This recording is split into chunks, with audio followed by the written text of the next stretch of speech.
ഇന്നത്തെ വേദഭാഗം വിശുദ്ധ ലൂക്കോസ് എഴുതിയ സുവിശേഷം 19 അധ്യായം 1 മുതൽ 28 വരെയുള്ള ദൈവവചനങ്ങളെ ശ്രദ്ധിപ്പിൻ. അവൻ എരീഹോവിൽ എത്തി കടന്നു പോകുമ്പോൾ ചുങ്കക്കാരിൽ പ്രമാണിയും ധനവാനുമായ സക്കായി എന്നു പേരുള്ളൊരു പുരുഷൻ യേശു എങ്ങനെയുള്ളവനെന്ന് കാണുവാൻ ശ്രമിച്ചു. വളർച്ചയിൽ കുറിയവനാകൊണ്ട് പുരുഷാരം നിമിത്തം കഴിഞ്ഞില്ല. എന്നാറെ അവൻ മുമ്പോട്ടോടി അവനെ കാണേണ്ടതിന് ഒരു കാട്ടത്തിന്മേൽ കയറി. യേശു ആ വഴിയായി വരികയായിരുന്നു. അവൻ ആ സ്ഥലത്തെത്തിയപ്പോൾ മേലോട്ട് നോക്കി, സക്കായിയെ, വേഗമിറങ്ങി വാ, ഞാനിന്ന് നിന്റെ വീട്ടിൽ പാർക്കേണ്ടതാകുന്നു എന്ന് അവനോട് പറഞ്ഞു. അവൻ ബന്ധപ്പെട്ട് ഇറങ്ങി സന്തോഷത്തോടെ അവനെ കൈക്കൊണ്ടു. കണ്ടവരെല്ലാം അവൻ പാപിയായ ഒരു മനുഷ്യനോടുകൂടെ പാർപ്പാൻ പോയി എന്ന് പറഞ്ഞ് പിറുപിറുത്തു. സക്കായിയോ നിന്ന് കർത്താവിനോട്, കർത്താവേ, എൻ്റെ വസ്തുവകയിൽ പാതി ഞാൻ ദരിദ്രർക്ക് കൊടുക്കുന്നുണ്ട്. വല്ലതും ചതിവായി വാങ്ങിയിട്ടുണ്ടെങ്കിൽ 4 മടങ്ങ് മടക്കി കൊടുക്കുന്നു എന്ന് പറഞ്ഞു. യേശു അവരോട്, ഇവനും അബ്രഹാമിൻ്റെ മകനാകയാൽ ഇന്ന് ഈ വീടിന് രക്ഷ വന്നു. കാണാതെ പോയതിനെ തിരഞ്ഞു രക്ഷിപ്പാനല്ലോ മനുഷ്യപുത്രൻ വന്നത് എന്ന് പറഞ്ഞു.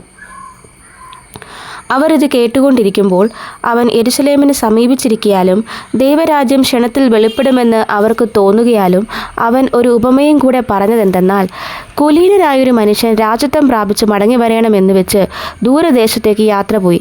അവൻ 10 ദാസന്മാരെ വിളിച്ച് അവർക്ക് 10 റാത്തൽ വെള്ളി കൊടുത്തു. ഞാൻ വരുവോളം വ്യാപാരം ചെയ്തു കൊള്ളുവിനെന്ന് അവരോട് പറഞ്ഞു. അവൻ്റെ പൗരന്മാരോ അവനെ പകച്ച് അവൻ്റെ പിന്നാലെ പ്രതിനിധികളെ അയച്ചു. അവൻ ഞങ്ങൾക്ക് രാജാവായിരിക്കുന്നത് ഞങ്ങൾക്ക് സമ്മതമല്ല എന്ന് ബോധിപ്പിച്ചു. അവൻ രാജത്വം പ്രാപിച്ച് മടങ്ങി വന്നപ്പോൾ താൻ ദ്രവ്യം കൊടുത്തിരുന്ന ദാസന്മാർ വ്യാപാരം ചെയ്ത് എന്ത് നേടിയെന്നറിയേണ്ടതിന് അവരെ വിളിപ്പാൻ കൽപ്പിച്ചു. 1-മത്തവൻ അടുത്ത് വന്ന്, കർത്താവേ, നീ തന്ന റാത്തൽ കൊണ്ട് 10 റാത്തൽ സമ്പാദിച്ചിരിക്കുന്നു എന്ന് പറഞ്ഞു. അവൻ അവനോട്, നന്ന്, നല്ല ദാസനെ, നീ അത്യല്പത്തിൽ വിശ്വസ്തനായതുകൊണ്ട് 10 പട്ടണത്തിന് അധികാരമുള്ളവനായിരിക്ക എന്ന് കൽപ്പിച്ചു.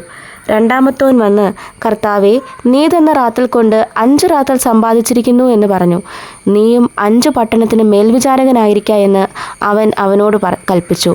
മറ്റൊരുത്തൻ വന്ന്, കർത്താവേ, ഇതാ നിന്റെ റാത്തൽ, ഞാനത് ഒരു ഉറുമാലിൽ കെട്ടിവെച്ചിരിക്കുന്നു.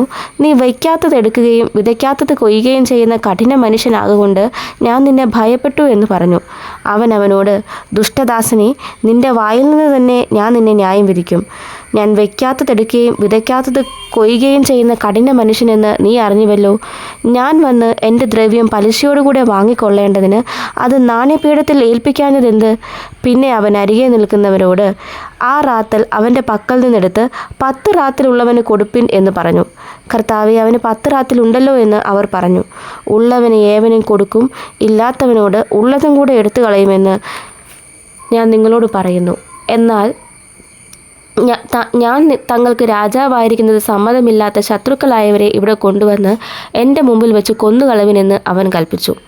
ഇത് പറഞ്ഞിട്ട് അവൻ മുമ്പായി നടന്നുകൊണ്ട് യെരുശലേമിലേക്ക് യാത്ര ചെയ്തു. ഈ വചനങ്ങളാൽ ദൈവം നമ്മെ ഇവരെയും അനുഗ്രഹിക്കുമാറാകട്ടെ.